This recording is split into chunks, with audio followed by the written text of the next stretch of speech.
Hello, everyone. Welcome to Woven True Stories, where we bring strong businesswomen to the forefront to share with you their tips, tricks, and trades on how they became successful women entrepreneurs and what they're doing today to make an impact in the marketplace industry. Because at Woven, we believe in empowering women one connection at a time.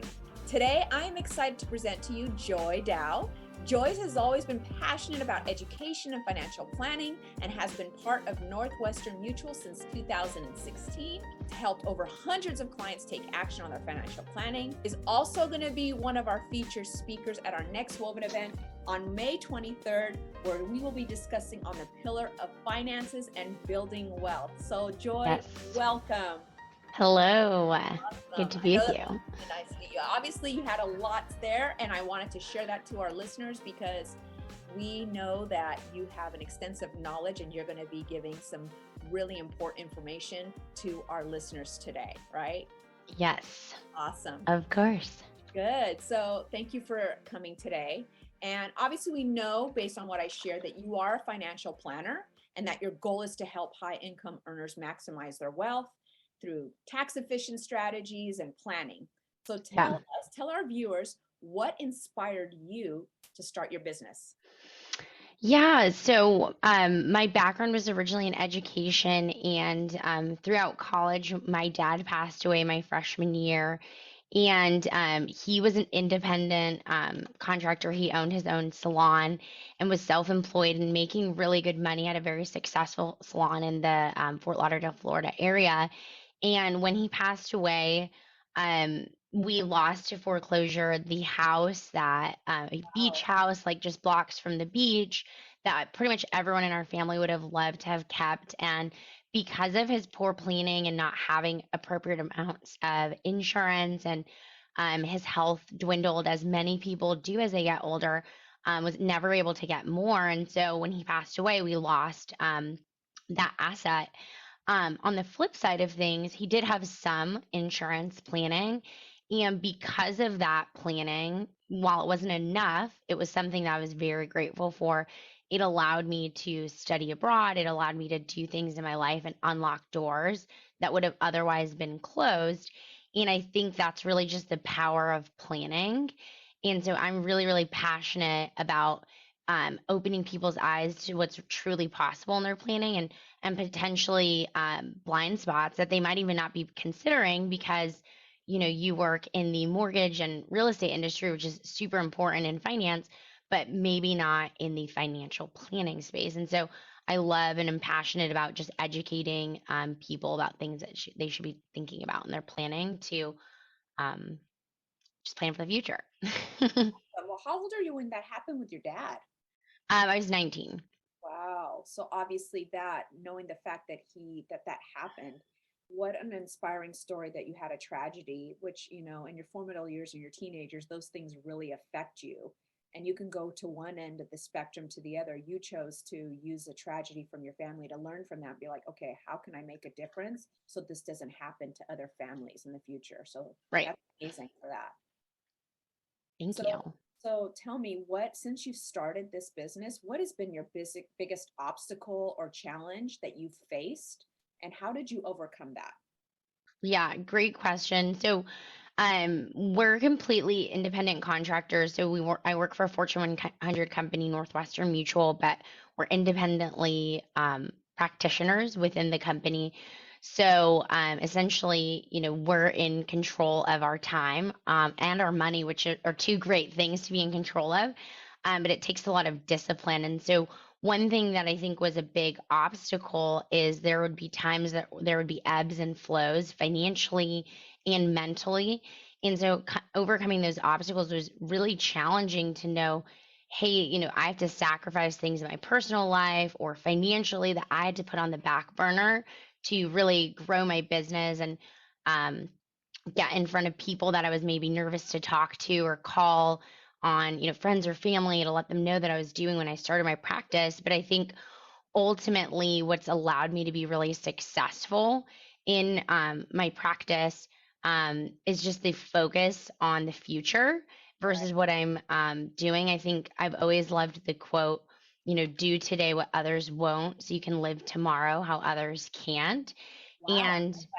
And I really saw that come true when I moved to San Diego. That was a big hurdle of moving into a new market, an unknown. And I was told by an advisor in New Mexico, where it's significantly less expensive, if you were wondering, than California, that, Joy, like you can just stay in or in New Mexico. You could be a big fish in a small pond. You can have lots of money. And since moving to San Diego, I've been a big fish, a big pond, and I can still made money. So it's been a total blessing, but I think just like I was sold that this was what I was going to do. And I was willing to know my inputs and my outputs and what I needed to do to get there, regardless of if emotionally I didn't want to. I knew that there was no other option but success in San Diego. So you pretty much were 100% all in, even though you had people probably trying to discourage you. Yeah. That, Yeah. right? Totally. Awesome. That's awesome. Totally. So it sounds like to me you overcame that by being disciplined, because as entrepreneurs, we can get caught in this, well, I make my own schedule, I make my own hours, but you have to be, if you want to be successful, you need to treat this like a business, like you Right. are your own employee, that you're clocking Correct. in and out and doing the work, right? Correct. You have to be a good employee before anyone else will be one for you. Love it. I love that. That's awesome. Well, based on that, what is your best advice or tip for someone looking to grow or scale their business? That's a really great question. I would say, and I've helped people do this before, is really thinking most people are really good at starting businesses because they have really good ideas or really good skill set or craft or something that they're unique at. They Yeah. tend to not actually be good business owners. So knowing what you do know and knowing what you don't know, number one, and then outsourcing as much as possible and delegating those resources and setting it up like a business from day one. So if you're looking to start a business or have a newly created business, an essential is setting yourself up with a good bookkeeper, or if you don't have the money for that, maybe that's QuickBooks for business, and making sure you know what a profit and loss statement is, because everything that you make and is deposited in your bank account is not your income.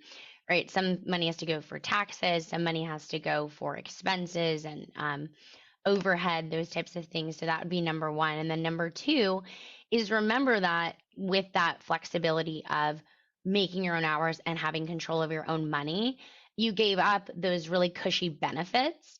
And so making sure that you're supplementing those for yourself, your number one star employee, so that you have great health insurance and disability insurance, life insurance, retirement, that you're not neglecting those things that really insulate you for success financially that you would normally have as that employee. And if you can do like some of those key things really early on and not see them as expenses, but investments in yourself and your financial future, those things will definitely set you apart long term from a financial standpoint. That's awesome. Well, that's really good. The fact, I mean, because when you work for somebody else, you have that security, Right. like of building a 401k, of having health benefits, of, knowing that money's already being taken out ahead of time for taxes. When you're self-employed, these are disciplines you're going to have to create within yourself. Right. So that you weigh, because I think finances is probably one of the biggest reasons why people do go out of business, is because Right. they don't manage their money well, and they find out when it's too late. You get comfortable getting these big checks, and then you just kind of, well, I'll deal with that later, and then later comes, and then you're not prepared for it, and then you're kind of stuck, right? And you're trying to play Right. catch up. Exactly. So that's based on that. Obviously, our next event, which is coming up on Monday, May 23rd, you're going to be one of our guest speakers that's going to be speaking on the pillar of finances. So can you share, without sharing too much, because obviously, ladies, you have to come in order to really get the full details of this. Can you share what the women can expect if they come, what they can learn from you? Yeah, I think that tactically, what I'd love to cover with the women is talking about different tax savings buckets and strategies that you should be thinking about as a business owner or just even an individual that you should be maximizing as you're saving ahead for the future. We live in the lovely, great state of California. And I was always told, you have to pay the government, but you don't have to tip. So if we can think through some strategies that we can at least pay our fair share, but we don't have to tip, um, those are some things that can make a really big difference for business owners. And then I would say also just some of those things I was just mentioning, like basics, financial strategy 101 to make sure that you actually have a business financially versus just a revenue machine that could be gone in a year or two if you're not there. And so, how do you kind of create those processes and systems from a financial standpoint to make sure that you're around? Awesome. Those are great. Well, those are all great things. I know I'm really looking forward to that. Finances, like I mentioned before, is one of the reasons why most entrepreneurs or small businesses fail is poor finance management. Yeah. So, one question that I always like to ask my women that come and speak is, what is one book that every entrepreneur should have in their library that they should read, and why? That's a great question. So, one of the ones that I recently read was a book called What Got You Here Won't Get You There. And it's an awesome book about essentially most of us who own businesses are also naturally leaders in our industry or in our craft.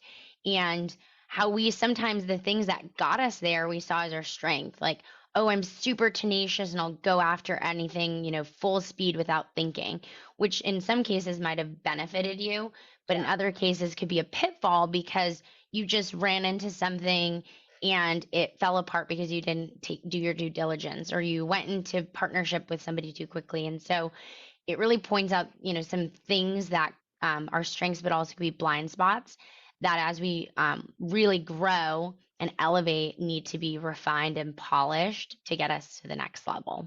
That's great. What was the name of that book and who wrote it? What got you here won't get you there. And the author, I'm a mess right now, and I can look it up, but Okay, well, I can find it. So what got you here won't get you there. won't It's get you by there. Marshall Goldsmith.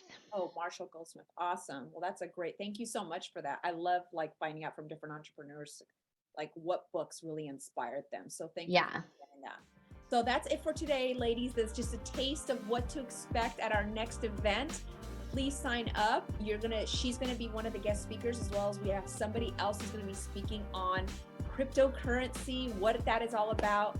Obviously, that's the new thing that we're learning nowadays. You're hearing it a lot.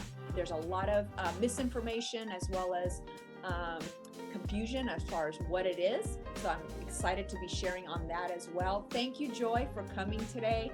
I'm going to be putting all your contact information on this channel. So if you have any financial planning questions or any tax tips, you can reach out to Joy. Otherwise, if you want more detail, please come to our event. To sign up, go to www.wovensandiego.com. There's a link on there that you can click on to register for the event. We will have it in person as well as online and Zoom. There'll be great opportunities to network, to meet other like-minded women professionals, and to ask in person those important finance questions that you may have so that way you can take your business finances to the next level. So that's it for today. Ladies, thank you so much. Thank you for being a part of Woven True Stories. If you or anyone you know wants to be a part, we want to showcase you.